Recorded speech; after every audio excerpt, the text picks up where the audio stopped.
¿Y si te dijéramos que los mismos datos analizados con el mismo método pueden contar dos historias completamente diferentes? Que una decisión aparentemente trivial, oculta en las profundidades del software, podría invalidar por completo una conclusión científica. Bienvenidos. Hoy vamos a abrir una de esas cajas negras del análisis de datos para explorar un problema que es, bueno, tan sutil como fundamental: la no unicidad en la agrupación jerárquica. Nuestra guía es un artículo científico titulado Multidendrograms, Variable Group Agglomerative Hierarchical Clusterings, de investigadores de la Universidad Rovira i Virgili. Todos conocemos el clustering jerárquico, ese método que construye un árbol de similitudes, el famoso dendrograma. Pero solemos dar por sentado que el proceso es determinista. Hoy vamos a romper esa idea. ¿Por qué un análisis puede dar múltiples resultados? La clave es ver por qué las herramientas que usamos a diario deciden ignorar este problema, dándonos una falsa sensación de certeza. El problema reside en lo que se conoce como empates en proximidad. Vamos a ver por qué ocurre, a quién afecta y qué solución proponen. Pero ojo, también voy a adoptar una postura un poco crítica. Ah, bien. ¿Es una solución realmente necesaria o es una sobrereacción académica a un detalle menor? Porque, bueno, la fiabilidad es innegociable, sí, pero la pragmática del día a día a veces nos empuja a buscar soluciones suficientemente buenas. Veremos dónde queda este caso. Pues entremos en materia. El algoritmo de clustering jerárquico aglomerativo parece muy simple, ¿no? En cada paso buscas los dos grupos más cercanos y los unes. Y así hasta que tienes un único grupo. La clave está en los dos grupos más cercanos. Damos por hecho que siempre hay una única pareja que cumple eso. Pero, ¿y si no? Ahí está el núcleo del problema. ¿Qué pasa si la distancia mínima, pongamos 1.5, se da a la vez entre los grupos A y B y también entre los grupos C y D? El algoritmo tiene que decidir. Y los algoritmos estándar, los de grupo par, solo pueden unir una pareja por paso, así que eligen una. ¿Y con qué criterio eligen? Pues a menudo con uno totalmente absurdo, como el orden en que los datos aparecen en el archivo. Si A y B están antes que C y D, los une primero. Si el archivo estuviera al revés, el resultado cambiaría. Entiendo. Con datos discretos, como de una encuesta con valores del 1 al 5, los empates son obvios. Pero el artículo dice que incluso con datos continuos, con muchos decimales, el problema sigue ahí. ¿Significa eso que, por la precisión finita de los ordenadores, el problema es teóricamente inevitable? Es una pregunta excelente, y la respuesta es que, en la práctica, sí. Es un artefacto de la aritmética de punto flotante. Podemos medir una distancia con 16 decimales, pero ¿esa precisión es real o es una ficción matemática? El artículo argumenta que muchas veces forzamos una precisión que los instrumentos originales no tenían, y al hacerlo creamos diferencias minúsculas y reales que rompen empates que experimentalmente sí existían. O sea que no solo no es raro, sino que a veces lo ocultamos nosotros artificialmente. Justo. Y esto pasa en genómica, comparando secuencias de ADN, en econometría, en muchísimos campos. Esto me conecta directamente con la famosa crisis de reproducibilidad en la ciencia. Llevamos años oyendo hablar de estudios que otros laboratorios no pueden replicar. Y siempre pensamos en errores de procedimiento o en manipulación de datos. Pero lo que planteamos aquí es mucho más sutil. Dos científicos podrían seguir un protocolo idéntico con los mismos datos y obtener resultados distintos por una decisión silenciosa y arbitraria de su software. Es un golpe directo a la línea de flotación de la reproducibilidad. Totalmente. Y lo más grave es la actitud de los desarrolladores de software. La investigación es demoledora en este punto. Analiza los paquetes más usados, la función linkage de MATLAB, las funciones HCUS y AGNES-DR. La HCUS-DR la usa todo el mundo. Exacto. O el comando cluster de Stata. Y la conclusión es la misma para todos. Ignoran el problema por completo. No emiten ni un simple aviso. Rompen el empate de forma arbitraria y siguen adelante, presentando un único resultado como si fuera la única verdad posible. ¿Y por qué esa dejadez? ¿Es por el coste computacional que tendría gestionar los empates? ¿Es inercia histórica de cómo se programaron? ¿O es que los usuarios no lo han pedido? Pues probablemente una mezcla de las tres cosas. Detectar y gestionar todos los empates a la vez es más complejo que coger el primero que encuentras, eso seguro. Además, muchos de estos algoritmos se implementaron hace décadas. Cambiar el núcleo de una función tan usada es arriesgado. Puede romper código antiguo. Claro. Y sí, también hay un componente de demanda. Si la gente no es consciente del problema, no va a exigir una solución. Se crea un círculo de ignorancia. Algunos paquetes más comerciales como SAS, SPSS o Matemática, al menos lo reconocen. Pero sus soluciones son parches. Sí. El artículo los describe y es casi cómico. SAS, por ejemplo, ¿te avisa del empate? Bien. Pero lo resuelve usando un criterio propio. Une la pareja que tenga la observación con el índice más bajo. Sigue siendo arbitrario. Al menos es determinista si no cambias el orden, pero no ataca la raíz del problema. Y lo de SPSS es todavía más revelador. Es para nota. Su documentación oficial sugiere al usuario que, si sospecha de empates, reordene sus datos de forma aleatoria varias veces y ejecute el análisis repetidamente. ¿Perdona? Sí, para verificar la estabilidad de la solución. Es una claudicación en toda regla.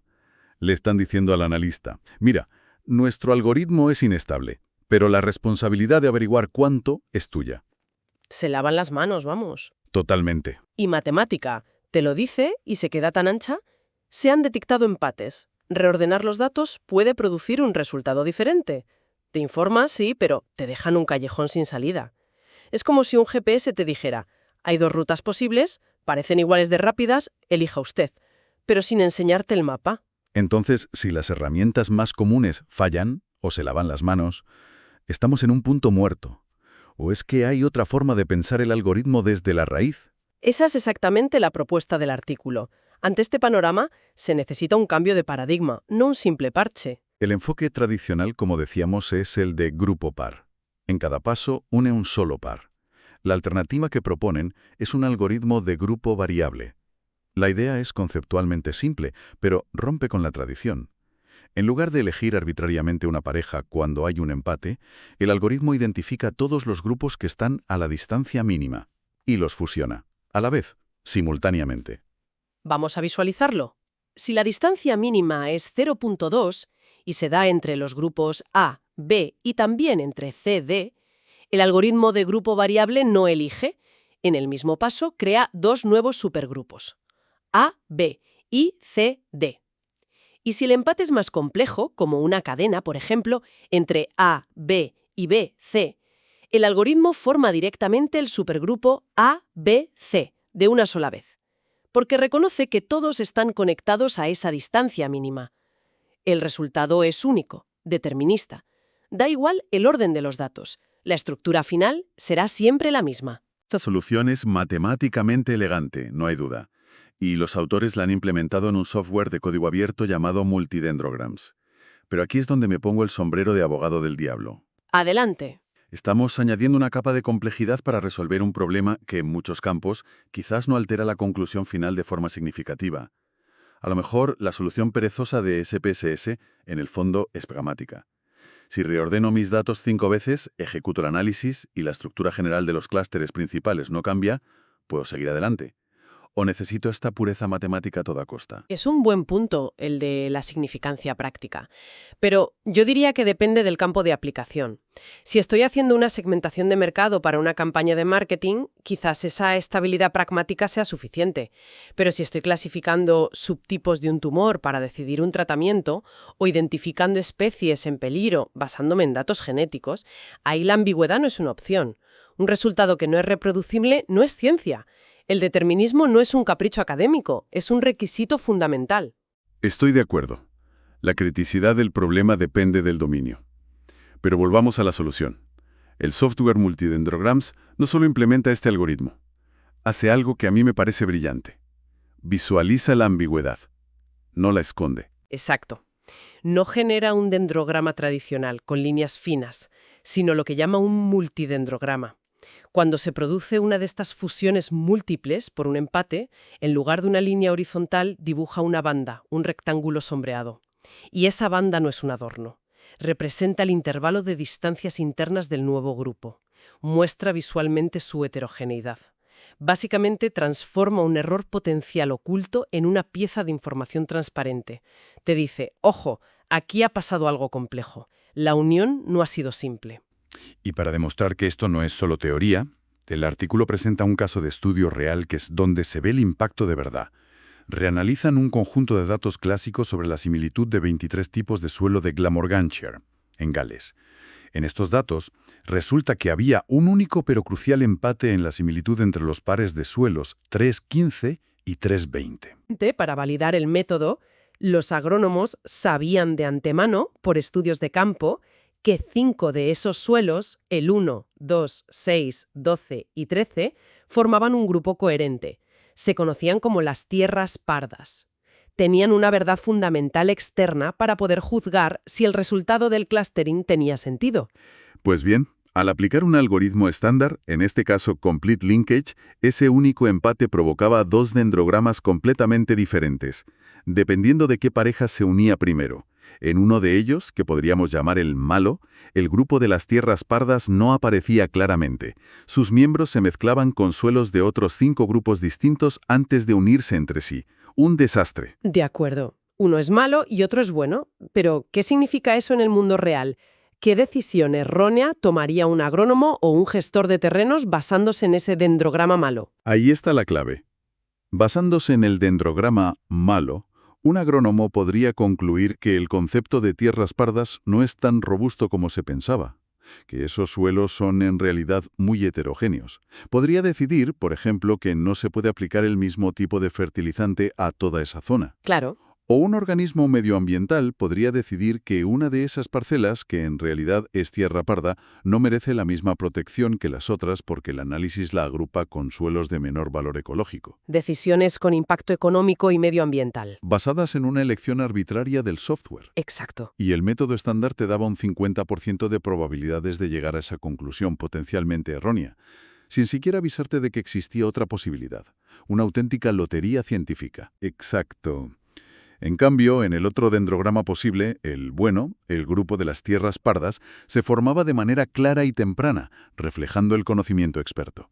Al analizar los mismos datos con multidendrograms, se obtuvo un único resultado y, por supuesto, coincidía con la estructura del dendrograma bueno. Y lo más importante, el multidendrograma resultante mostraba una banda gris justo en el punto de la fusión que involucraba a los suelos 3, 15 y 20. O sea, no solo daba el resultado más coherente, sino que señalaba visualmente el punto exacto de la inestabilidad.